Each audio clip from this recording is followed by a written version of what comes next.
Չնայած դերևս 2016 թվականին ստեղծվել է օպերատորի գործունեության իրականացման իրավական հենքը,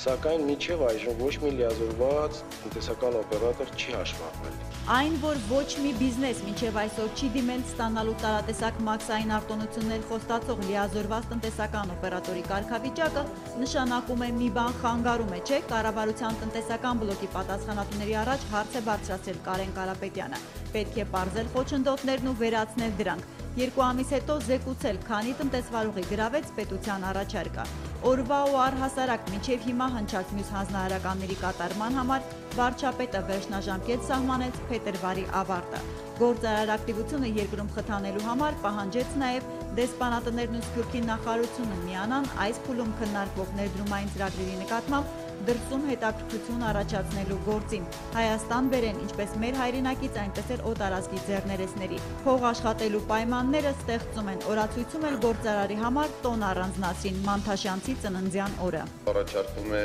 որ մարտի 3-ը նշել որպես գործարարի օր։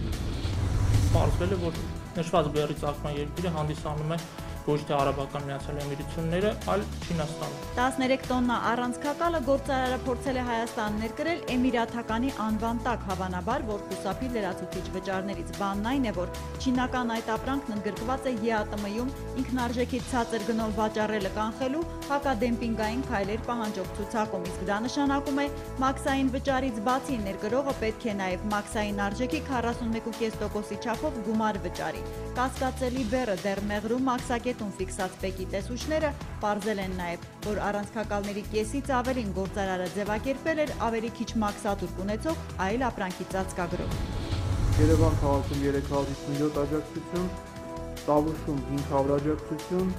Վայոց-Ձորում 675 աջակցություն, Որտեղ քանի ձեռներեցի են օգնել հաշվետվության հետ, ՀՄԶ-ներին աջակցող կառույցը նաև նոր հրավեր է անում։ Մարզերում ոչ մեծ ջերմոտ, արտադրություն, ատամնաբուժարան, վարսավիրանոց թե խանութ դնել ցանկացողները կարող են դիմել 10%-անոց մատչելի ֆինանսավորման համար։ Եվրամիությունից ստացած 1 միլիոն եվրո վարկով Լոռի Սյունիք Արմավիրում աջակցելու են 50 նոր ձեռնարկություն բացվի։ 400 տնտեսական գաղափար էլ կփորձեն առաջ մղել տեխնիկական ու հաշվապահական խորհրդատվությունների միջոցով։ Վստահեցնում են, մեր մոտ փակվում են սկսնակ բիզնեսների միայն 7%-ը։ Ռուզվելտ Արայի Թորոսյանի բուժումը Ռուսաստանի Դաշնությունում իրականացնելու նպատակով վերջինիս հատկացնել 1.318.000 դրամ։ Մարտական հերթապահության ընթացքում դեռ 2014-ին վիրավորված երիտասարդի համար Հայաստանի կլինիկաները սպառել են բուժման բոլոր հնարավորությունները, դրա համար տղային դրսի հիվանդանոց են ուղարկում, զեկուցեց Պաշտպանության նախարարը։ Կառավարության այս նիստի ֆինանսական մյուս հատկացումը Դավիթ Հարությունյանը խնդրեց, հստակեցրեց, գումարը առաջիկա քվեարկության համար 1500 ընտրատեղամասում տեսախցիկ տեղադրելու պետության բաժին փողն է, որ գործող ազգային ժողովը հասցնի ընդունել գործադրի ուշացող որոշումները, նախարարները պատգամավորներին առաջարկեցին փետրվարի 14-ին արտահերթ նիստ գումարել։ Նախընտրական փուլ ենք մտնում, վարչական լծակները քարոզչության մեջ չօգտագործել, կաբինետին արջի ծառայությունից խուսափելու հիշեցում արեց վարչապետ Կարապետյանը։ Քաղաքական թեմայից դուրս դժգոհեց սպորտի մասսայականացման տեմպից, գյուղերում քանի մարզադպրոց կա, ինչպես են ֆիզկուլտուրա անում հայտնի չէ։ Նիստի ավարտին ֆինանսների նախարարին լրագրողների հարցը դարձյալ նույնն է։ Արդյոք վտանգավոր չէ 6.34 միլիարդ դոլարի ձգտող Հայաստանի պարտքը։ Անհանգստանալ պետք չէ, ֆինանսիստներն աքսիոմատիկ ճշմարտություններ ու բութ մատի կանոն ունեն, ասաց Արամյանը։ Պետք է պարտը վերաթողարկել եւ այդտեղ ասենք այդ պարտը, այսպես ասած, նետել ավելի հեռու։